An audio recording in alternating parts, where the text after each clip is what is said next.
Shalom, jemaat Tuhan yang dikasihi oleh Tuhan Yesus Kristus, haleluya. Selamat sore untuk kita semua. Saat sore hari ini kita mau bersama-sama datang kepada Tuhan. Kita mau memberikan pujian penyembahan kita yang terbaik untuk Tuhan kita. Mari sama-sama kita mau bersatu hati, kita akan berdoa. Tuhan Yesus, saat sore hari ini Tuhan, kami sungguh bersuka cita atas semua kasih anugerah-Mu dalam kehidupan kami Tuhan. Biarlah pada saat sore hari ini kami mau memuji, menyembah Engkau Tuhan. Biarlah kami bersama-sama boleh memuliakan nama-Mu yang agung dan besar ya Bapa. Terima kasih Tuhan, kiranya Tuhan memberkati ibadah kami. Pada saat sore hari ini kami menyerahkan sepenuhnya ke dalam tangan kasih-Mu. Dalam nama Tuhan Yesus Kristus, haleluya. Amin. Sebab Tuhan kita adalah Tuhan yang terutama di dalam hati kita, di dalam hidup kita. Biarlah setiap kehidupan kita terus menyanyikan kebaikan Tuhan, terus mau menyembah Tuhan. Yang terutama di dalam hidup ini,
kepadamu ya Bapa.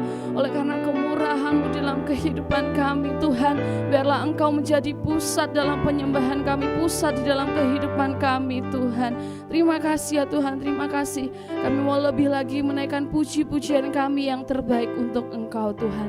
Terima kasih, dalam nama-Mu Tuhan Yesus kami berdoa. Haleluya. Amin, haleluya. Sebab Allah itu baik di dalam kehidupan kita. Kasih setianya terus nyata bagi kita semua.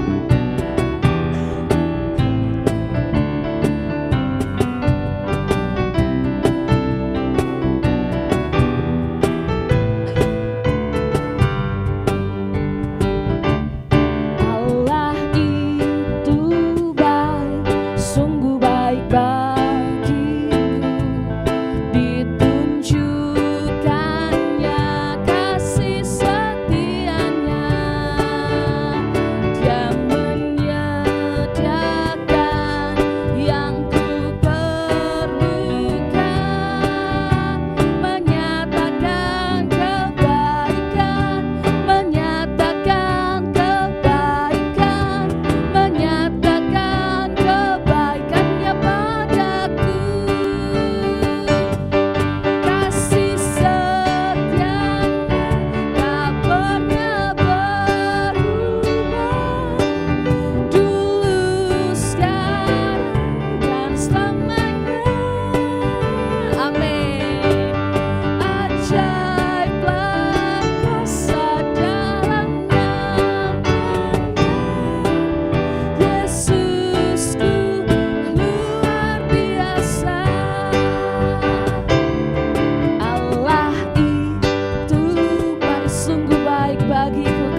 Tuhan Yesus baik dari dulu, sekarang, sampai selamanya.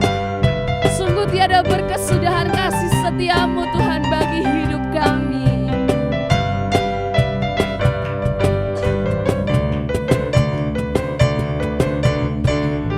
Tiada berkesudahan kasih setiamu Tuhan, selalu baru rahmat-Mu bagiku.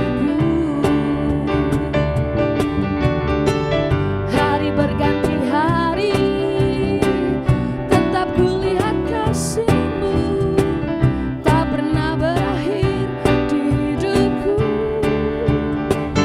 Tuhan Yesus baik, sungguh amat baik, untuk selama-lamanya. Tuhan Yesus baik, sekali lagi, tiada berkesudahan kasih setiamu Tuhan, selalu baru untuk kami Tuhan.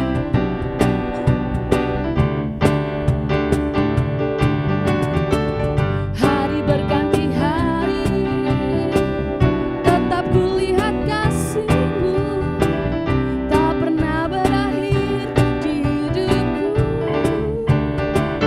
Tuhan Yesus baik, sungguh amat baik, untuk selama-lamanya. Tuhan Yesus baik, Tuhan Yesus baik, Tuhan Yesus baik, sungguh amat baik, untuk selama-lamanya. Tuhan Yesus baik, Tuhan Yesus baik, Tuhan Yesus baik. Kau sungguh amat baik Tuhan, untuk selama-lamanya. Tuhan Yesus baik, Tuhan Yesus baik, sungguh amat baik, untuk selama-lamanya. Tuhan Yesus baik, sekali lagi katakan, Tuhan Yesus baik, sungguh amat baik, untuk selama-lamanya. Tuhan Yesus baik, dari selama-lamanya sampai selama-lamanya, untuk selama-lamanya. Tuhan Yesus baik. Haleluya. Biarlah untuk selama-lamanya Tuhan Yesus itu tetap baik di dalam kehidupan kita. Haleluya. Biarlah pada saat ini kita mau sama-sama persiapkan hati kita yang terbaik untuk kita menerima kebenaran firman Tuhan.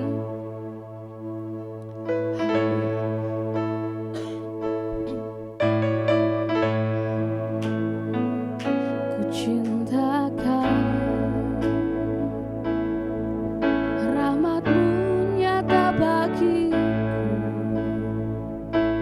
hidupku di dalam tangan-Mu. Sejak pagi ku terbangun sampai ku terbaring, ku nyanyi kebaikan-Mu Tuhan. Sepanjang hidupku Kau setia, sepanjang hidupku Kau sangat baik. Nafasku memuliakan-Mu, ku nyanyi kebaikan-Mu Tuhan. Suara-Mu tuntun kami Tuhan, suara-Mu tuntunku lewati hati. Dalamlah Kau ada bagiku, ku tahu sungguh Kau Bapakku dan sahabatku. Ku saksikan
tahu sungguh kau Bapakku dan sahabatku.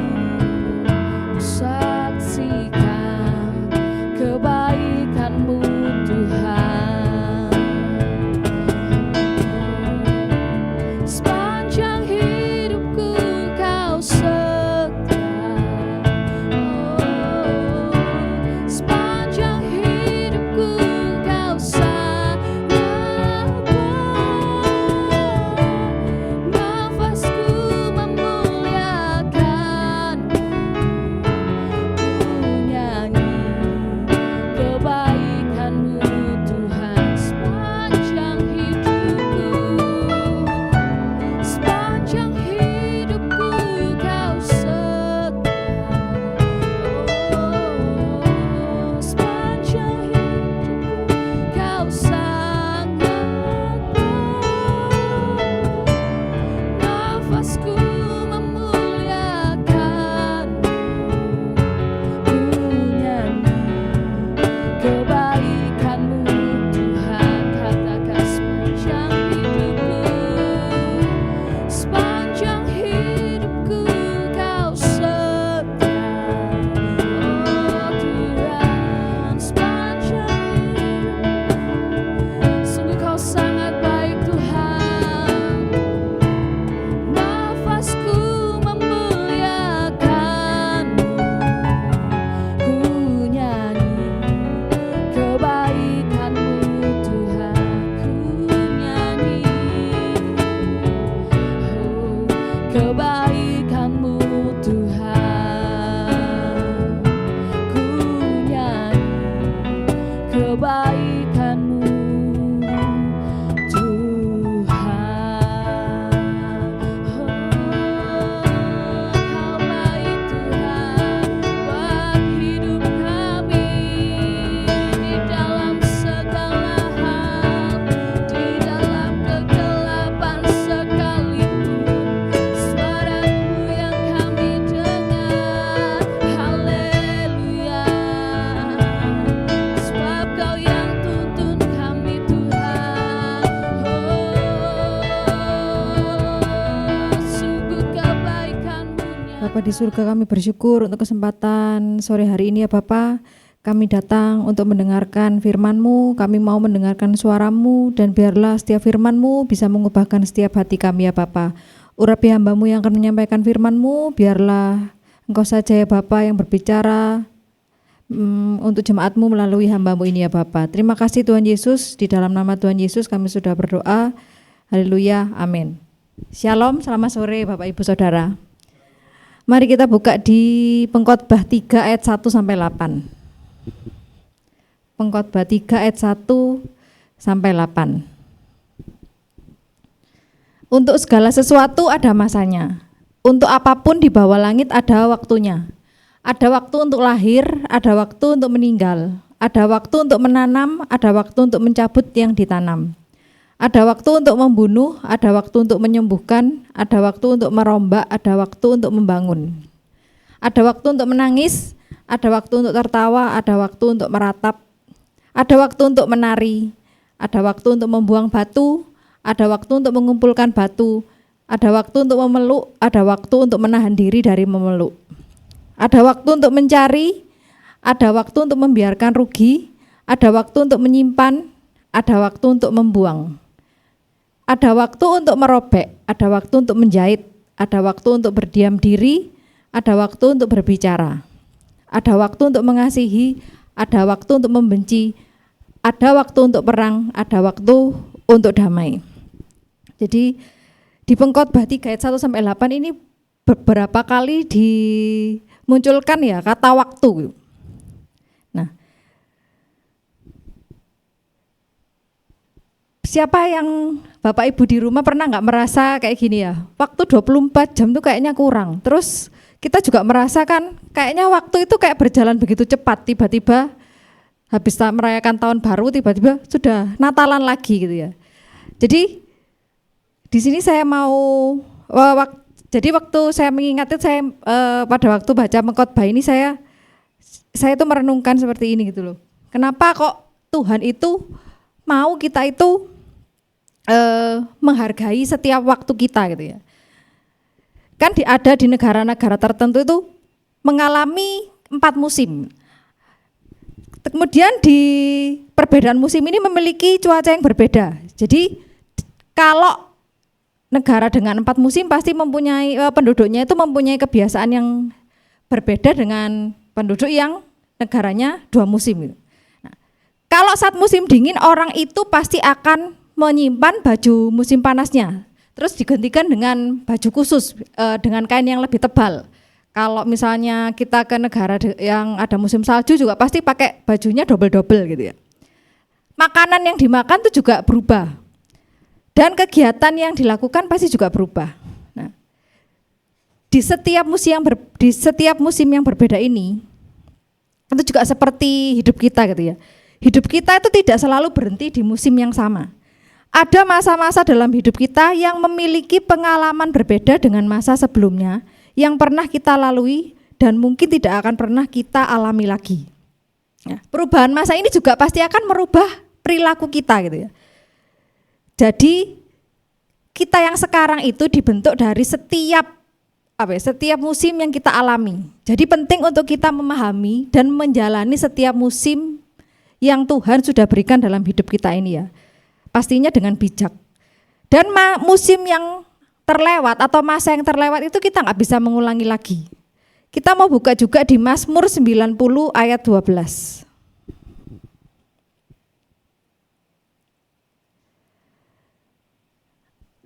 Ajarlah kami menghitung hari-hari kami sedemikian, hingga kami beroleh hati yang bijaksana.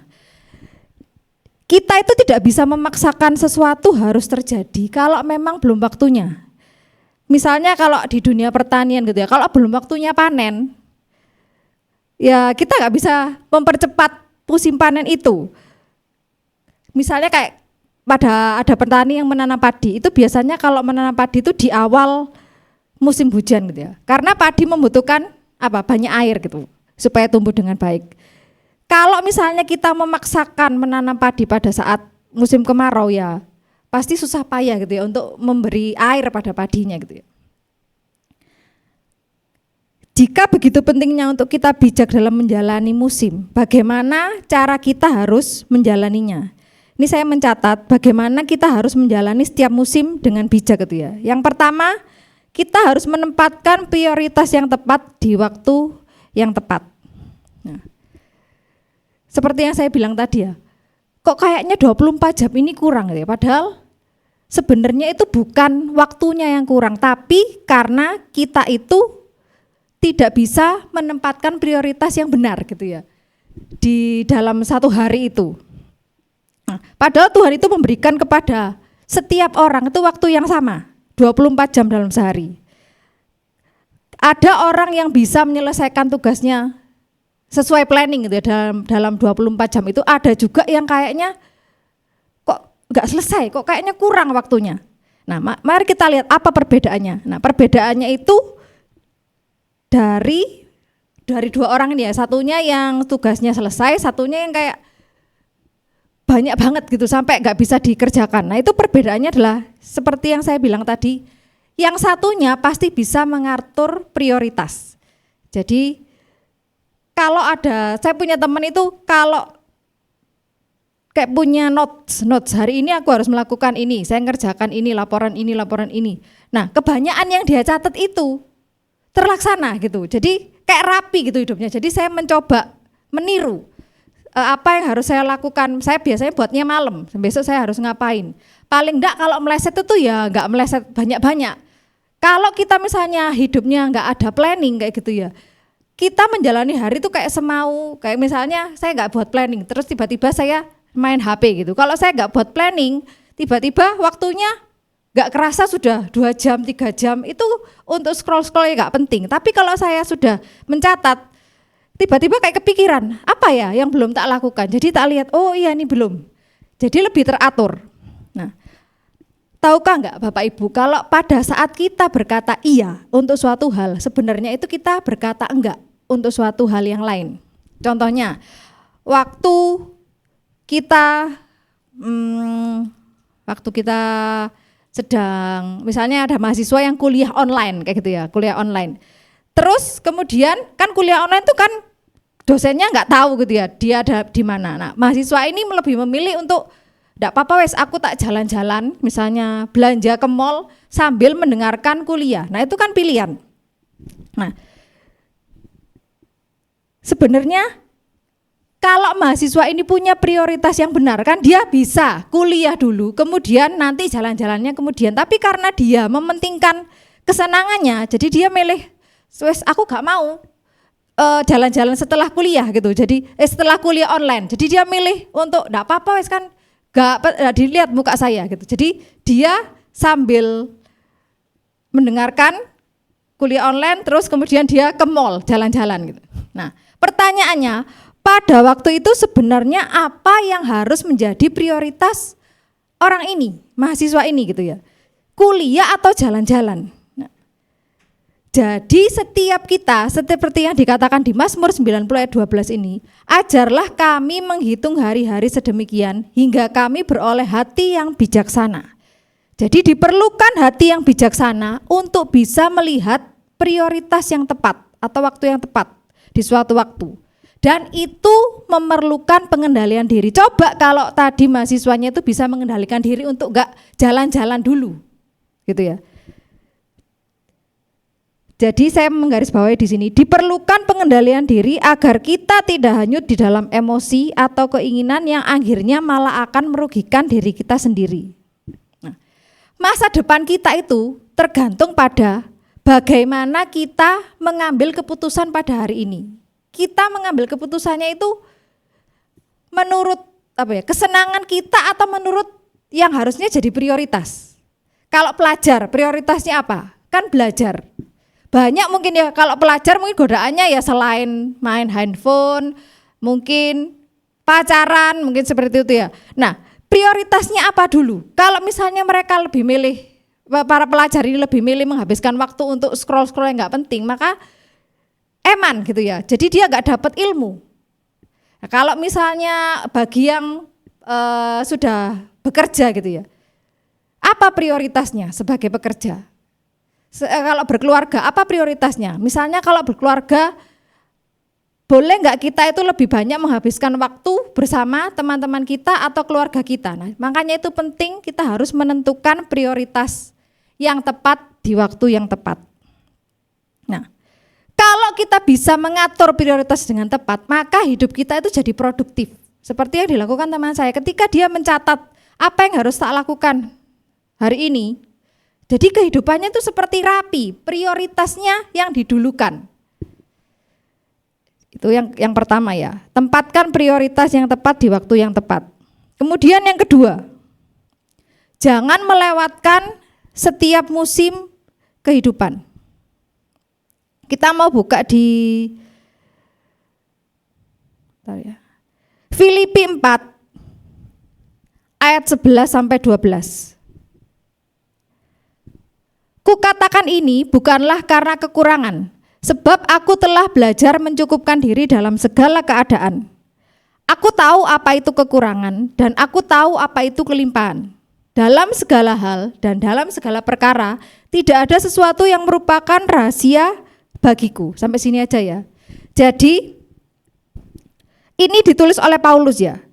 Paulus ini orangnya enggak hanya sekedar pasrah, tapi Paulus ini belajar menikmati segala musim kehidupannya. Jadi dia menulis, aku tahu apa itu kekurangan dan aku tahu apa itu kelimpahan. Kita mau buka lagi di Ratapan 3 ayat 27. Ratapan 3 ayat 27.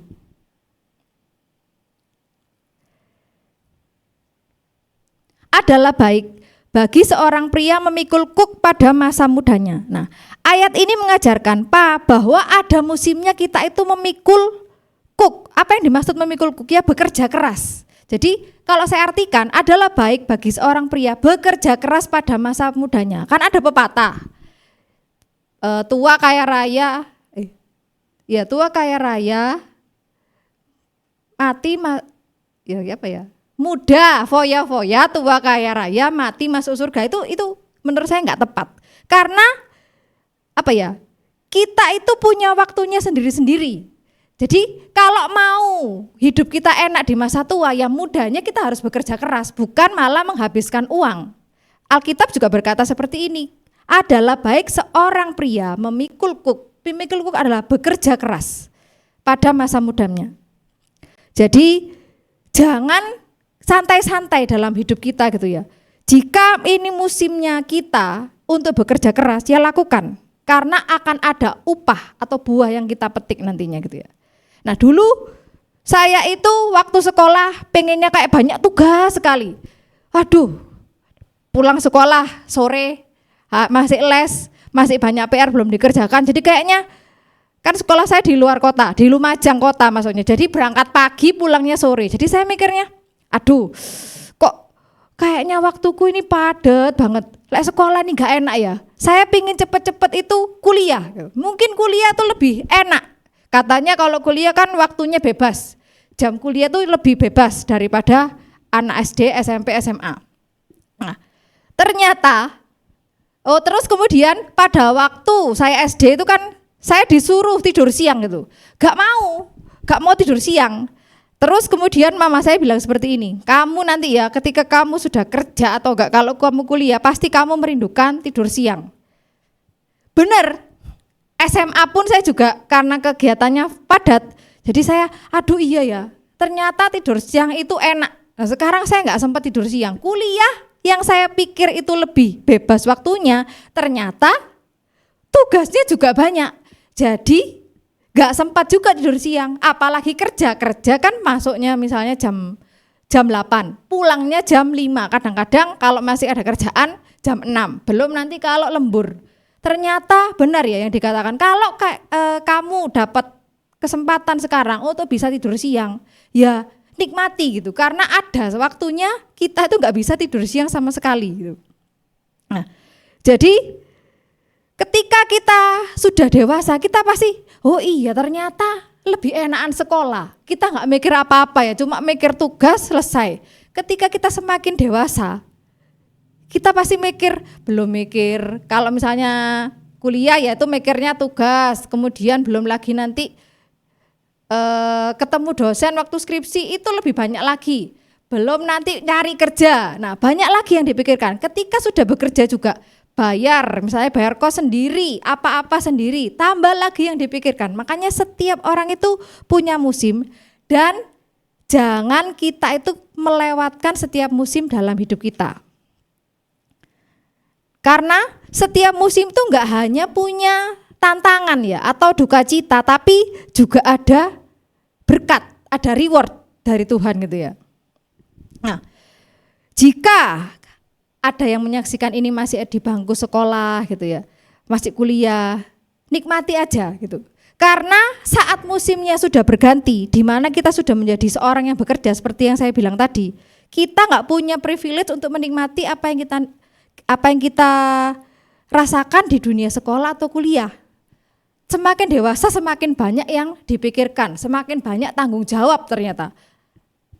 Menjadi dewasa itu enggak semudah yang dipikirkan. Saya dulu kan mikirnya enak mungkin ya jadi orang besar, waktunya lebih bebas, ternyata tidak.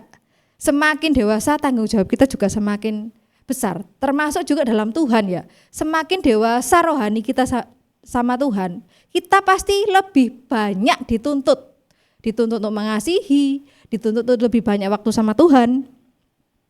Kemudian jika ada yang mungkin ada yang masih single, belum punya pasangan gitu, ya nikmati masa-masa single. Ada teman saya juga yang kok aku kayaknya enggak laku-laku gitu ya, kok aku belum menikah gitu ya. Loh, jangan dipikir menikah itu melepaskan kita dari masalah. Justru tanggung jawab kita lebih banyak karena kita punya pasangan, 2 orang yang kita pikirkan, belum lagi kalau punya anak. Jadi meskipun kalau ada yang single, ya nikmati masa singlemu ini. Nah, jangan lewatkan keseruan berkat-berkat tak terduga ya dari Tuhan dalam setiap musim kehidupan. Karena begitu satu musim berlalu, tidak bisa kembali lagi. Ternyata seperti yang saya alami, ternyata tidur siang itu enak gitu ya. Sekarang kalau misalnya saya libur terus tidur siang, ternyata lebih kayak menikmati sekali. Itu privilege tidur siang itu ya bagi orang dewasa. Karena enggak semua orang dewasa itu punya kesempatan itu tidur siang. Makanya kalau saya bilang ke anak saya, kamu ya kalau enggak mau tidur siang, nanti lihaten. Saya juga mengulangi perkataan yang dulu mama saya katakan kepada saya gitu ya. Ternyata benar, tidur siang itu adalah privilege. Itu yang kedua tadi, poinnya adalah jangan melewatkan setiap musim kehidupan.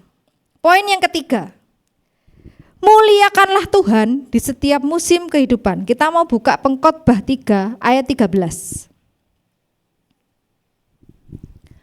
Dan bahwa setiap orang dapat makan, minum, dan menikmati kesenangan dalam segala jerih payahnya. Itu juga adalah pemberian Tuhan. Nah, gitu ya. Jadi tadi dikatakan di Pengkhotbah 3 ayat sebelumnya gitu ya. Ada waktu untuk lahir, ada waktu untuk meninggal, ada waktu untuk menanam, mencabut, membunuh apa dan lain-lain gitu ya. Jadi percayalah setiap musim yang kita alami itu semuanya ada campur tangan Tuhan gitu ya. Semua itu baik. Tidak ada musim, salah satu musim yang buruk gitu atau lebih buruk. Tidak ada musim yang lebih baik daripada yang lainnya. Jadi semua Tuhan berikan kepada kita itu semuanya sama. Mari tanamkan di hati kita ya Bapak Ibu Saudara ya. Selama ada Tuhan di setiap musim, mau itu musimnya baik, buruk, atau misalnya musimnya subur, kita dapat banyak berkat, atau kayaknya kering gitu ya. Mau kok kayaknya tokonya sepi gitu. Yang penting ada Tuhan. Sering ya dikatakan oleh pengkhotbah itu, selama ada Tuhan apapun musim kehidupan kita itu gak masalah gitu ya. Oleh karena itu maukah kita Bapak Ibu Saudara memuliakan Tuhan dalam setiap apapun musim kehidupan kita. Kita mau buka ayat terakhir di 1 Korintus 10 ayat 31. 1 Korintus 10 ayat 31. Aku menjawab, jika engkau makan atau jika engkau minum atau jika engkau melakukan sesuatu yang lain, lakukanlah semuanya itu untuk kemuliaan Allah. Jadi ini sesuai dengan poin ketiga yang saya catat ya. Muliakan Tuhan, muliakan Allah dalam setiap musim kehidupan kita. Jadi gak peduli musim apapun, bahkan dalam ini kan dikatakan jika engkau makan, jika engkau minum, jika engkau melakukan sesuatu yang lain, berarti dikatakan apapun aktivitasmu sehari-hari ya, lakukan semuanya untuk kemuliaan Tuhan. Makanya kita harus berhati-hati. Misalnya kita ngomong, kita ngetik komentar di media sosial, itu semuanya membawa kemuliaan bagi Tuhan atau tidak gitu ya. Kita mau lihat kisah di Alkitab gitu ya. Kisahnya Yusuf. Yusuf itu mengalami banyak musim. Saya mencatat, jadi musim pertama yang dialami Yusuf itu adalah musim mimpi. Musim mimpi itu apa? Jadi saat Yusuf ini disayang oleh ayahnya dan dapat mimpi yang itu disembah oleh gandum, kemudian apalagi itu ya, bintang dan bulan menyembah dia, sampai dia diejek oleh saudara-saudaranya, tukang mimpi kamu. Nah itu musim yang pertama yang dialami Yusuf, musim mimpi. Kemudian yang kedua, setelah dia mengalami musim disayang oleh ayahnya, terus dapat mimpi-mimpi yang kayaknya bagus, dia mulai mengalami sepertinya itu penurunan, yaitu musim sumur, yaitu musim ketika dia dibuang oleh saudara-saudaranya. Wah, nggak gampang ya jadi orang kayak Yusuf. Kemudian setelah dia mengalami musim sumur, bukan tambah naik, tambah turun, dia jadi budak. Secara grafik itu dari disayang kemudian dibuang terjadi budak. Wah, kayak grafik itu turun. Nggak sampai di situ, setelah jadi budak dia malah di penjara, turun lagi. Kalau jadi Yusuf mungkin ya, saya pasti mengeluh gitu ya. Waduh, kok tambah lama tambah merosot ya Tuhan. Bukankah Tuhan ini ngomong kita kan seperti Raja Wali, tapi kenapa kok hidupku ini rasanya turun terus? Nah, itu yang dialami Yusuf. Nah, tapi apa yang dilakukan Yusuf? Di Alkitab itu nggak pernah dicatat sama sekali Yusuf ini menghujat Tuhan, dia bersungut-sungut. Tapi apa? Dia tetap melakukan hal-hal yang excellent, dia tetap setia gitu ya. dengan apa yang Tuhan sudah kerjakan, musim yang Tuhan sudah kasih. Akhirnya apa yang dialami? Dia langsung naiknya pesat. Dia itu ke istana, musim istana. Dia jadi Perdana Menteri. Nah itu, dia itu setia. Jadi apa yang perlu kita contoh dari Yusuf? Di setiap musim yang kita alami kita harus setia. Ini ayat terakhir di Pengkhotbah 3 ayat 11. Tadi belum terakhir ternyata. Pengkhotbah 3 ayat 11. Ini ya, jadi kesimpulannya, ia membuat segala sesuatu indah pada waktunya. Bahkan ia memberikan kekekalan dalam hati mereka.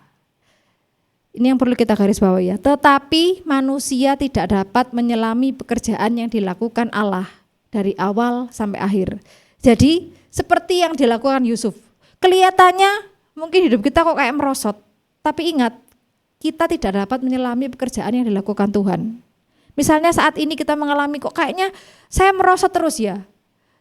Kondisi ekonomiku kok kayaknya menurun terus ya. Ingat, tetap setia seperti yang dilakukan Yusuf. Karena ya siapa tahu nanti langsung Tuhan bawa kita naik. Seperti yang dilakukan Tuhan kepada Yusuf. Kita gak akan pernah sepenuhnya tahu apa yang kita akan alami di musim yang akan datang ya. Intinya kita harus percaya bahwa Tuhan akan merencanakan sesuatu yang indah seperti yang dikatakan oleh pengkhotbah ini ya. Jadi mari ya Bapak Ibu Saudara, dalam setiap musim, dalam setiap masa kita harus tetap percaya kepada Tuhan dan kita yang penting kita melakukan bagian kita setia seperti yang dilakukan Yusuf gitu ya. Dan satu lagi, muliakanlah Tuhan dalam setiap musim yang kita alami. Jangan sampai keluar perkataan yang bersungut-sungut atau kayak kenapa ya Tuhan aku mengalami musim ini. Jadi itu ya, supaya kita bisa melewati setiap musim yang Tuhan berikan kepada kita dengan indah dan percaya bahwa Tuhan itu akan selalu menyertai kita di setiap musim kehidupan kita. Mari kita berdoa. Tuhan Yesus, kami mengucap syukur, kami berterima kasih ya Bapa untuk firman-Mu yang sudah mengingatkan kami bahwa ada musim, ada masa untuk segala sesuatu ya Bapa. Ajari kami ya Tuhan untuk bijaksana, untuk bisa melewati setiap musim-musim kami dengan baik ya Bapa.